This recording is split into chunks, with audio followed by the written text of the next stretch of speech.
Hello friends, welcome back to my channel. Before I tell you that which story I am going to cover in this video, I would like to ask a question from you all. And the question is, what is your most beloved possession? And what would you do if you miss it out? इस question में beloved possession का meaning है कि कोई चीज़ जो आपको बहुत प्यारी हो, जिसको आप कभी भी किसी के साथ शेयर नहीं करना चाहते हो और उस चीज़ को आप हमेशा अपने पास रखना चाहते हो. सो ऐसी किसी चीज़ का नाम आप कमेंट सेक्शन में लिखकर ज़रूर बताइएगा. I raise this question because जो स्टोरी मैं कवर अप करने जा रही हूँ उस स्टोरी में there is a girl named Binya whose only possession is her blue umbrella which she got in exchange of her lucky necklace, and she struggles a lot in order to get it back. वो struggle क्या था वो हम story में आपको बताएंगे.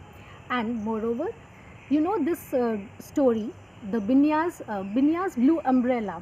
It is an extract taken from Ruskin Bond's novel Blue Umbrella. Ruskin Bond started writing his novel at the age of 17 years, and he is an author, Indian author of children's book.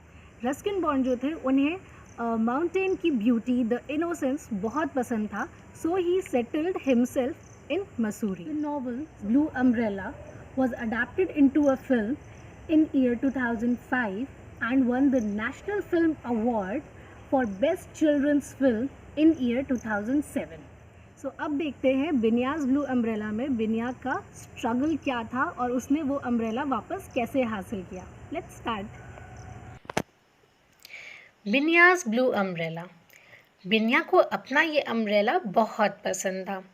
Even when she had it in the house, she left it lying open in a corner of the room. जब वो कभी अपने घर पे भी होती तो इस अम्ब्रेला को ओपन ही रखती थी क्योंकि इसे ये अम्ब्रेला ओपन ही बहुत सुंदर लगता था. कभी कभी बिज्जू इस अम्ब्रेला को बंद कर देता था ये कहकर कि वो इसके रास्ते में आ रहा है. बिज्जू बिन्या का एल्डर ब्रदर है यानी बड़ा भाई है. पर बिन्या को ये बात बिल्कुल अच्छी नहीं लगती थी कि कोई उसके अम्ब्रेला को बंद कर दे, because it wasn't beautiful when it was closed. उसे वो अम्ब्रेला खुला ही बहुत अच्छा लगता था, बंद कभी भी अच्छा नहीं लगता था.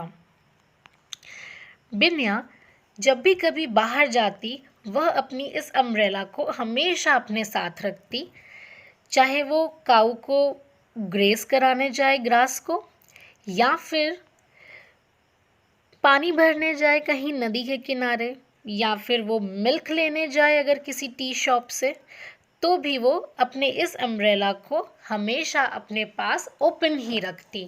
और ये अम्ब्रेला ओपन बहुत सुंदर लगता था.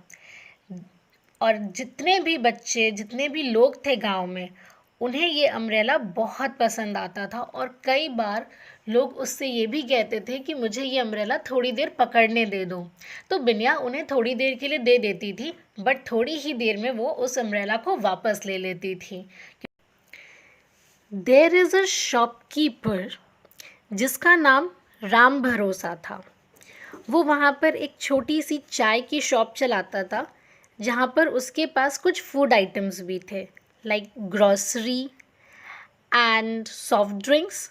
बट उसके पास कोई फ्रिज नहीं थी, इसलिए गर्मियों के मौसम में कोल्ड ड्रिंक्स वगैरह ठंडी अवेलेबल नहीं होती थी. राम भरोसा, उसको वो अम्ब्रेला बहुत ही ज़्यादा पसंद था और वो चाहता था कि कैसे भी करके बिन्या से वो उस अम्ब्रेला को अपने पास ले ले. राम भरोसा ने बिन्या से पूछा कि बिन्या, तुमको ये अम्ब्रेला कहाँ से मिला, क्योंकि ये अम्ब्रेला जहाँ तक मुझे पता है ये ना सूरज से तुम्हें बचाता है ना ही ये बारिश में काम आता है. ये अम्ब्रेला तो सिर्फ मेम साहब लोगों के लिए होता है, the one who are very rich.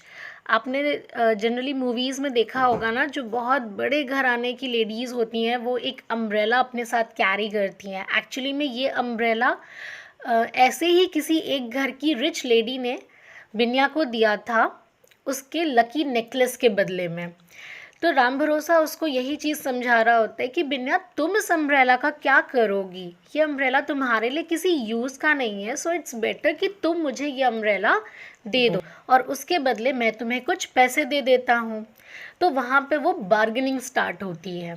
Ram भरोसा उसको 3 रुपीज़ के लिए बोलता है और बिन्या उसको बोलती कि नहीं, it cost me more than that. तो इस तरह से बार्गेनिंग होती है, बट स्टिल बिन्या उसे मना कर देती है और बोलती है कि मैं यहाँ पे टॉफ़ी लेने आई हूँ। तो राम भरोसा भी उसको सिर्फ टॉफ़ी हैंड ओवर कर देता है और फिर बिन्या अपना अम्ब्रेला लेकर वहाँ से चली जाती है और वो एक पेड़ के नीचे जाकर आराम करने लगती है। आराम करते करते उसे हल्की सी नींद आ जाती है और हवाएं बहुत तेज़ होती हैं, इसलिए जब बिन्या सो रही होती है तो वो हवाएं बिन्या का अम्ब्रेला अपने साथ लेकर उड़ जाती हैं और बिन्या को पता भी नहीं चलता क्योंकि वो उस वक्त सो रही थी। बिन्या को जब हल्की सी आहट हुई तो वो एकदम से जाग गई और उसने देखा कि उसका अम्ब्रेला उसके पास नहीं है, वो उड़ रहा है। बिन्या उसके पीछे भागते हुए जाती है, पर वो जैसे ही उसके पास पहुंचती है वैसे ही विंड जो है उस अम्ब्रेला को वापस से ब्लो कर ले जाती है और फिर वो उसके पीछे भागती है भागती है भागती है और फिर देखती है कि वो अम्ब्रेला जो है वो माउंटेन्स पे जाकर कहीं अटक गया है। बिन्या क्योंकि बहुत तेज़ होती है क्लाइंबिंग में, तो उसे इस माउंटेन को चढ़ने में वक्त नहीं लगेगा, पर वो देखती है कि वो अम्ब्रेला जो है वो माउंटेन से उड़ते हुए एक चेरी ट्री पे जाके अटक गया है, बट स्टिल उसे लगता है कि वो नीचे उतार लेगी। इसीलिए वो उस अम्ब्रेला को उतारने के लिए जल्दी जल्दी माउंटेन्स पर चढ़ती है और उसे हार्डली 5 मिनट्स लगता है ऊपर चढ़ने में, बिकॉज बिन्या जो है वो एक्सपर्ट है माउंटेन्स चढ़ने में, क्योंकि वो हमेशा से उन जगहों पे रही है तो उसे बहुत ईज़िली आता है ये सब चीज़ करना। बट जब बिन्या माउंटेन पर पहुंच जाती है तो उसे रियलाइज़ होता है कि ये अम्ब्रेला तो एकदम ट्री पे जाके अटक गया है और अगर वो ऊपर चढ़ने की कोशिश करेगी तो वो इस ओपन अम्ब्रेला के साथ नहीं कर पाएगी, उसे कहीं ना कहीं चोट लग जाएगी और उस अम्ब्रेला को वो नीचे नहीं उतार सकती। तो वो वापस से उस अम्ब्रेला के गिरने का वेट करती है कि अगर विंड उसको ब्लो करे और वो अम्ब्रेला कहीं गिर जाए तो वो आराम से ले लेगी। एंड ऐसा ही कुछ होता है, विंड ब्लो करती है और वो अम्ब्रेला जो है माउंटेन से नीचे होते हुए नीचे ज़मीन पर आ जाता है और फिर बिन्या वापस वहाँ से नीचे उतर कर आती है और उस अम्ब्रेला को ले लेती है।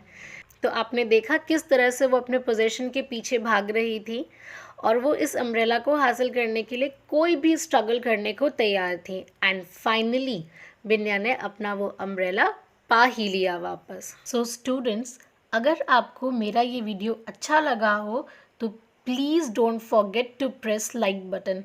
Thank you.